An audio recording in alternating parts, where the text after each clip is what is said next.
A warm welcome to all our viewers. I'm your host Akansha Parimu and you're watching another episode of South Asia Focus. Let's begin the show. India is deepening its footprint in the global south through stronger economic ties, bold diplomacy and meaningful development partnerships. President Draupadi Murmu's recent visits to Angola and Botswana reaffirmed this commitment, opening new avenues in energy, infrastructure, education, technology and wildlife conservation. The visit highlights India's vision of partnership that inspires, empowers and builds together, never imposes. A report. India continues to emerge as a nation that inspires rather than imposes, guided by inclusive development, South-South cooperation and mutual respect. President Draupadi Murmu's recent tour of Angola and Botswana reflects this spirit. Beginning in Luanda, she met President João Lourenço to advance collaboration in energy, infrastructure and defense.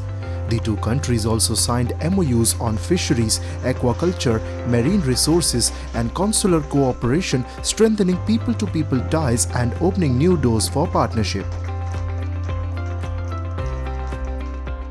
Bharat और Angola की साझेदारी आपसी विश्वास, परस्पर सम्मान और हमारे लोगों के समृद्धि भविष्य की साझा दृष्टि पर आधारित है। हम द्विपक्षीय साझेदारी को बढ़ाने और क्षेत्रीय व वैश्विक मामले में विचारों के आदान प्रदान के लिए निकट सहयोग कर रहे हैं।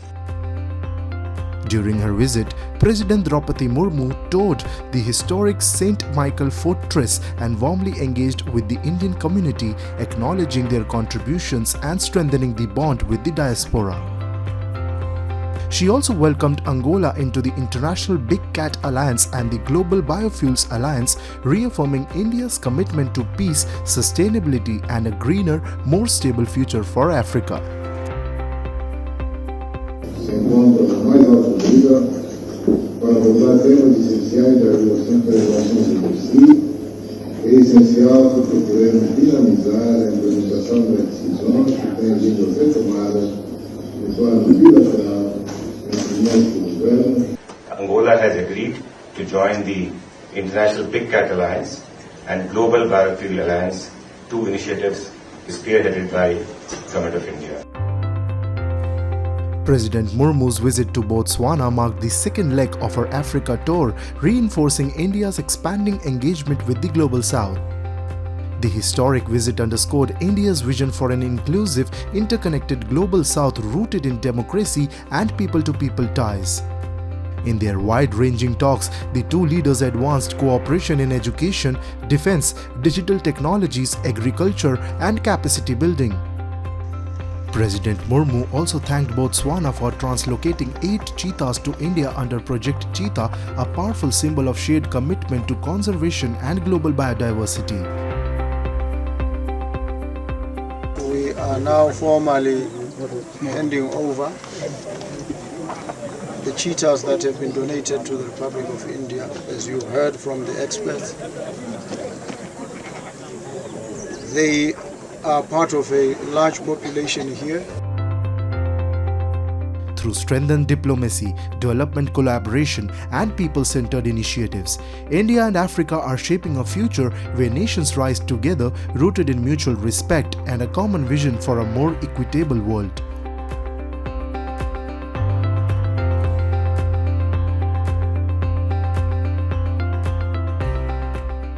Bangladesh is going through one of its most troubled and unstable periods. A court in Dhaka has given former Prime Minister Sheikh Hasina the death sentence for alleged crimes against humanity linked to last year's student protests.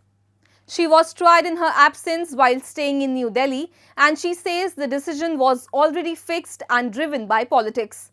But the bigger worry lies outside the courtroom. The rise of Islamist extremism, the weakening of government institutions and the increasing influence of Pakistan-backed groups in the country. With the interim government struggling, Bangladesh now faces a crucial moment between protecting its democracy or sliding into chaos. চানখারপুলে 6 জনকে হত্যা করার মাধ্যমে যে অপরাধ করেছেন সেটার দায়ে তাকে দোষী সাব্যস্ত করে মৃত্যুদণ্ড প্রদান করেছেন। Former Bangladeshi Prime Minister Sheikh Hasina, the architect of the country's economic rise and a bulwark against terrorism, was sentenced to death by the International Crimes Tribunal in Dhaka. The judges ruled that Hasina ordered lethal force on student protesters, including close-range shootings at Dhaka University. Hasina was convicted on 3 charges: incitement to violence, ordering killings, and failing to prevent atrocities. The case relied heavily on a former police chief who turned state witness after her ouster. Hasina refused to return from India, calling the proceedings illegitimate, and today Dhaka remains under lockdown. Armoured vehicles, city-wide checkpoints, and half of the capital's police force deployed. Inside the packed courtroom, the ruling was delivered in stark language. It is hereby ordered that accused Sheikh Hasina be found guilty on 3 counts under charge 1. Count number 1, incitement. Count number 2, order to kill. Count number 3, inaction to prevent the atrocities and failing to take punitive actions against the perpetrators. For all these 3 counts, we have decided to inflict her with only one sentence, that is sentence of death. The verdict sends shockwaves across Bangladesh, but also raises serious questions about political neutrality, procedural fairness, and the motives behind the trial. The roots of this crisis lie in the violent student uprising of 2024, triggered by the High Court's reinstatement of a controversial quota system in government jobs. Clashes between anti-quota demonstrators and activists from Hasina's Awami League spiraled into a nationwide violence.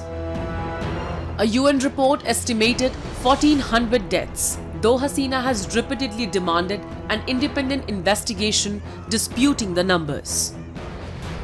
The Awami League government fell on 5th August 2024, forcing Hasina to flee to India.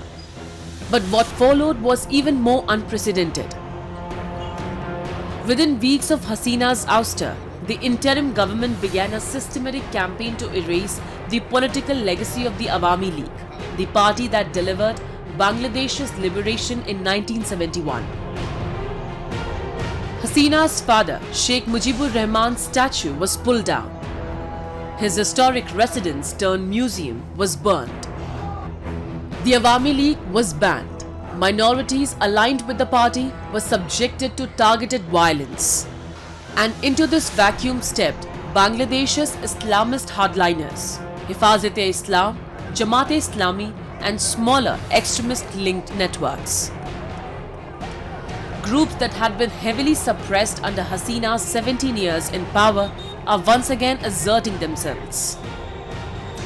Regional analysts warn that Bangladesh today resembles the pre-2000s environment when extremist movements thrived under state indifference. India's former High Commissioner to Bangladesh, Pinak Ranjan, says the verdict is not just political, it's geopolitical. I think the verdict is part of the political vendetta that has been organized and has been going on against Sheikh Hasina and the Awami League. So it is a continuation of that process. As you know, the judiciary has been weaponized there with former judges, and many judges have been removed, and the interim government has put in their own people there. So nobody is surprised by this verdict.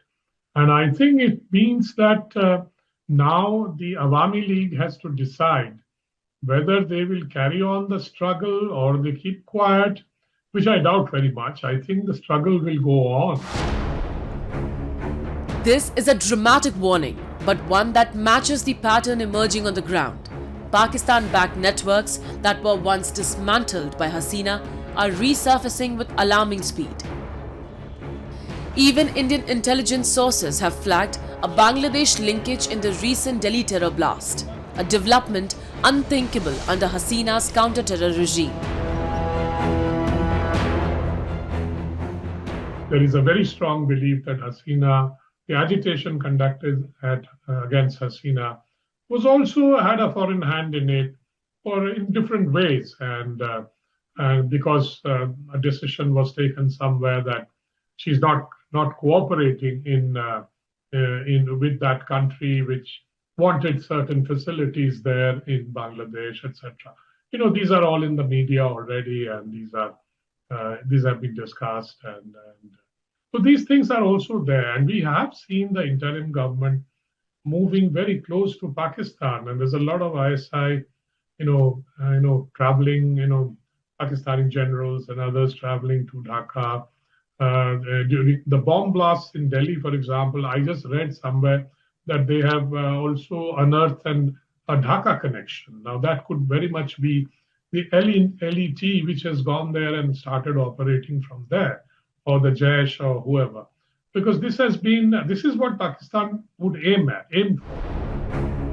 As the interim administration led by Muhammad Yunus governs with little electoral legitimacy, ordinary Bangladeshis say the country has plunged into instability. Last 17 years, when Sheikh Hasina was the Prime Minister, the country has been improved by the developed by the economy, structure, all those. Sheikh Hasina की time में जो हुआ था, जो बांग्लादेश अभी people बोल रहे हैं आगे भालो छिलाम. It's been our previous time was more better. We have been fooded, we have been eat, we have been sleeping. There is a democracy, peaceful life.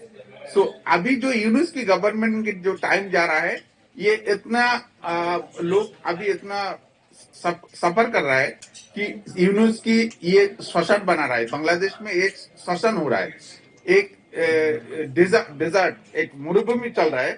Bangladesh की लोग अभी रो रहा है शेख हसीना के लिए कि ये जिंदगी कैसे था, अभी क्या बुरी जिंदगी हो गया. ये इंटरनेशनली भी इतना फोकसिंग हो जाएगा कि यूनुस की नोबेल भी जाने वाला. यूनुस की जो नोबेल मिला है, जो खरीद कर वो भी जाने वाला. यूनुस की हालत इन फ्यूचर में सबसे बुरी हालत होगा इन फ्यूचर में बांग्लादेश में. From rising food prices to collapsing law and order, Bangladesh today is struggling with a governance crisis that many blame directly on the interim administration. With elections due in early 2026, Bangladesh stands at a dangerous crossroads. The death sentence risks igniting massive street unrest. Islamist groups are regaining political space.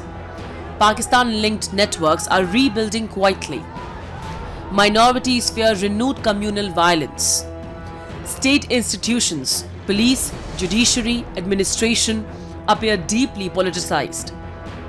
Security analysts warn that if this political vacuum persists, Bangladesh risks being overtaken by extremist actors, reversing much of the stability and progress built up over the past 2 decades.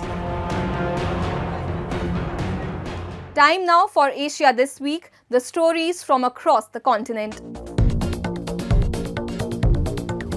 3 years after Sri Lanka's abrupt fertilizer ban crippled harvests and exacerbated the island nation's financial collapse, rice farmer KKG Tilaka Bandara has returned to chemical crop nutrients. Former President Gotabaya Rajapaksa banned all chemical fertilizers in April 2021 to showcase Sri Lanka as a model for organic farming, but the move caused a sharp drop in rice output, the country's biggest crop and staple food for its 22 million people. Sri Lanka imported 783,420 metric tons of rice, mostly from neighbouring India, the world's largest exporter of the grain, worth $292.5 million at the height of the 2022 crisis, its first large-scale rice imports since the government banned chemical fertilizers.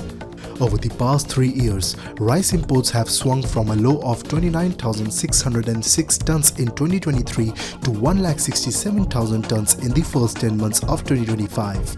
Imports fell in 2023 as favorable weather boosted domestic harvests and farmers began gradually returning to chemical fertilizers, but have jumped this year after poor weather hurts yields. This year's higher imports are also aimed at curbing food inflation. Sri Lanka's rice output is expected to reach around 2.8 million metric tons in the current season to February, slightly higher than the 2.74 million tons gathered last season. The country consumes about 3 million tons of rice annually, relying on imports to bridge the shortfall. Dense toxic smog blanketed Pakistan's second biggest city Lahore last week, with air quality hitting hazardous levels and posing a health threat to the city's millions, particularly those working outdoors and exposed, data from the Swiss group IQ Air showed. Fruit vendors who ply their trade outdoors by buying fruits at wholesale markets and then selling them on carts and roadside stalls say they are especially vulnerable to health problems caused by the smog and struggle to make ends meet if they can't work due to the sickness. Each winter, plain areas of Punjab province, of which Lahore is the capital, are gripped by thick smog as cold, heavy air traps pollutants from the construction dust, vehicle emissions and agricultural fires. When tensions started flaring up again between Japanese and Chinese governments last week, it was still business as usual for Tokyo-based tour operator East Japan International Travel Service. When China started issuing travel warnings for its citizens in Japan, the company started receiving a flurry of phone calls from clients over the weekend asking if it was still safe to visit. Cancellations began on Monday, November 17, initially affecting only about 10% of the company's remaining business for the year. But by Tuesday, November 18, it became clear that the small firm dependent on Chinese clients and focused on large cultural, corporate and government group tours had been pulled into a major diplomatic clash between Northeast Asia's two biggest economies. The tension stems from Japanese PM Sanae Takaichi's recent remarks that a Chinese attack on Taiwan threatening Japan's survival could prompt a military response. Both Japan and China have since issued travel warnings to their citizens. Moving on, in Pakistan-occupied Jammu and Kashmir, the appointment of Faisal Mumtaz Rathor as the new Prime Minister has triggered serious outrage. Political activist Amjad Ayub Mirza alleges the move is a scam, accusing Islamabad of imposing a leader linked to a buried criminal case and an election marred by irregularities. As frustration grows over POJK's collapsing political process, concerns mount over rising instability under the new setup.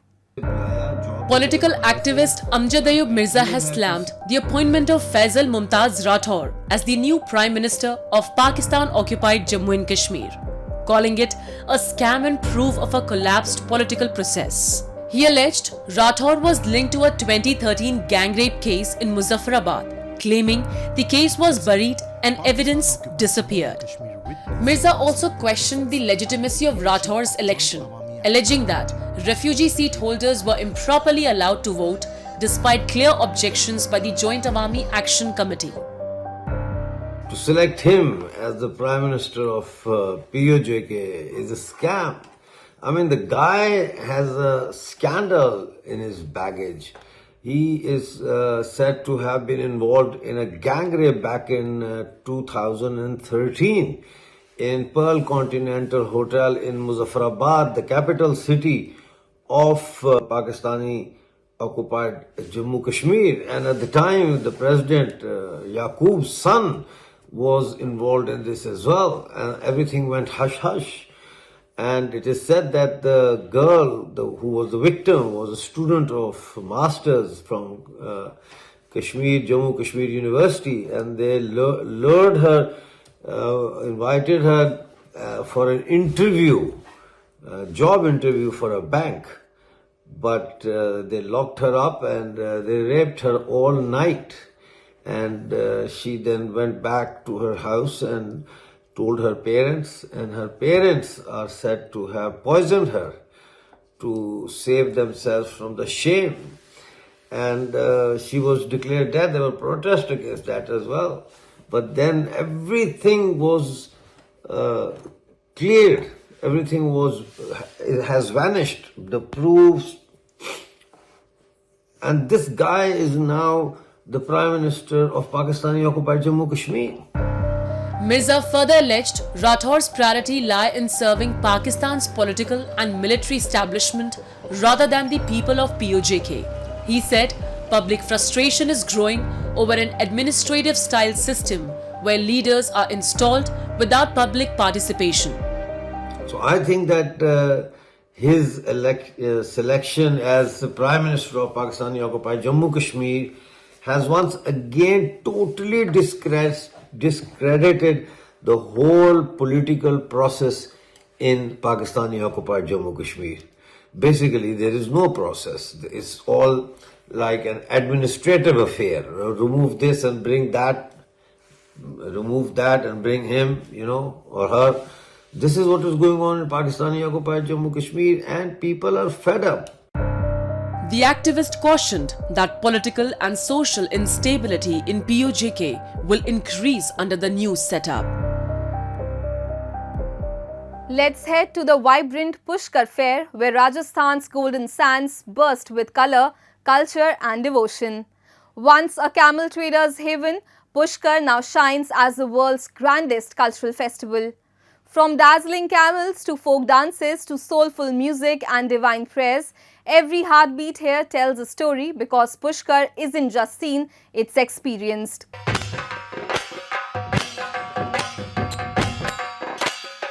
Nestled in Rajasthan's golden desert, Pushkar is a sacred town known for its holy lake, ancient ghats and powerful spiritual aura. Every step here radiates devotion and peace. And when the Pushkar fair begins, these sands burst into a spectacle of color and culture that attracts visitors from across the world. And when the Pushkar fair begins, these sands burst into a spectacle of color and culture that attracts visitors from across the world.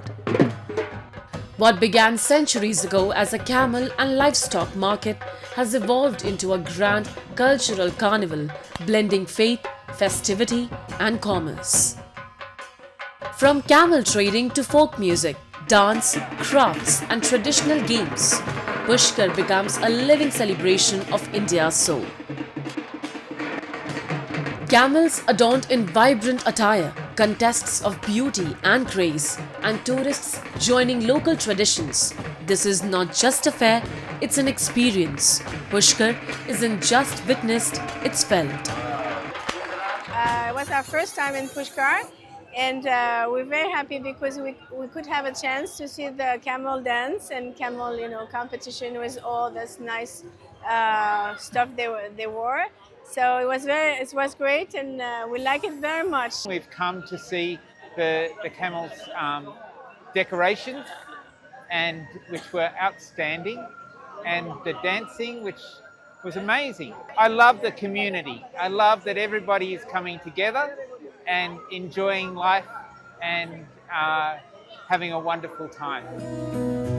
Legend says Lord Brahma dropped a lotus to the earth, and where its petals touched, the sacred Pushkar lake was born. To honor this divine moment, the only temple in the world dedicated to Lord Brahma was built here, a 14th century marvel that still radiates his cosmic energy. As the sun sets over the sacred lake, the Grand Pushkar Maha-Aarti casts a golden glow, a divine symphony of faith and devotion that draws every soul into its embrace. Shiva, Shiva, Shiva, Shambho. Shiva, Shiva, Shiva, Shambho. यहाँ ब्रह्मा जी ने फिर वज्रनाभ राक्षस उस कमलनाभ का शस्त्र बनाकर उस वज्रनाभ राक्षस को मारा। फिर उसके उपलक्ष्य में एक यज्ञ किया जाता है, सृष्टि यज्ञ। तो ब्रह्मा जी ने यहाँ ब्रह्मा गायत्री के साथ में सृष्टि का यज्ञ किया। सृष्टि यज्ञ के बाद एकादशी से पूर्णिमा, कार्तिक मास की एकादशी से पूर्णिमा, गोपाष्टमी से ये सारी तैयारियां चालू होती है कार्तिक मास में, और 5 दिन महास्नान इस ब्रह्म सरोवर में लोग भारत के सनातन हिंदू धर्मावलंबी एकादशी से पूर्णिमा तक यहाँ महास्नान करने के लिए आते हैं। Here, the culture of India comes alive in its purest form. Every evening transforms into a festival of folk dances, traditional flavors, and captivating performances. Adding to the magic, sand artist Ajay Rawat paints Rajasthan's glorious past on grains of desert gold, leaving the audience mesmerized by stories shaped from the sands themselves. क्योंकि ये अंतर्राष्ट्रीय city है पुष्कर, बहुत ही ज़्यादा महत्व, धार्मिक महत्व भी यहाँ वर्मा जी का एकमात्र मंदिर है, तीर्थराज सरोवर है और इसके लिए पूरी दुनिया से लोग यहाँ आते हैं और यहाँ का महत्व और तब बढ़ जाता है जब मैं यहाँ के रेतीले दौरों में इस कलाकृति के जरिए हमारे गौरवशाली इतिहास और संस्कृति को रेत पर दिखाता हूँ। Pushkar is not just a place, it's an emotion, a spiritual realm painted in the colors of devotion, culture and life. Every year, this fair reminds us that the soul of India lies in its diversity, its folk traditions and its unshakable faith.